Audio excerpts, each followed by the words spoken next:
take a look. As you can see, we have 18 operations, 9 tools. We have a flat end mill, we have a ball end mill, we have a drill of different sizes. Let's load up the material. So after I verified the size of the stock, I'm gonna put it in the machine. This is a 6061 T6 aluminum. I'm gonna center it in the center of the vise, and I'll torque it down.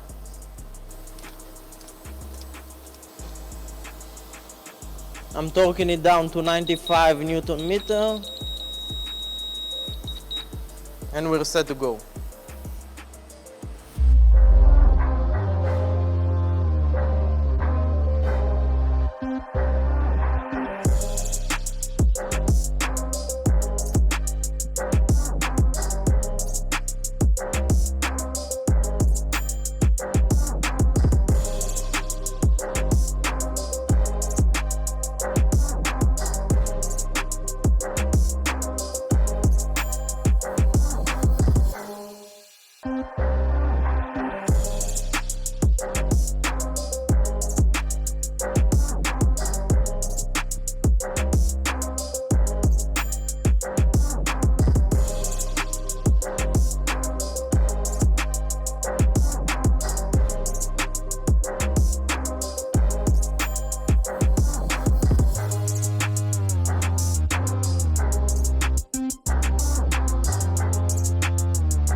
Now we're going to machine the second op of the plenum for the Yaris and Corolla GR.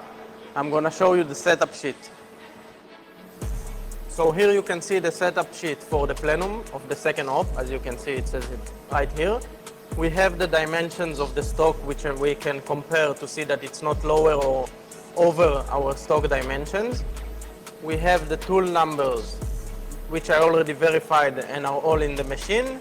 And we have the estimated cycle time. Let's start.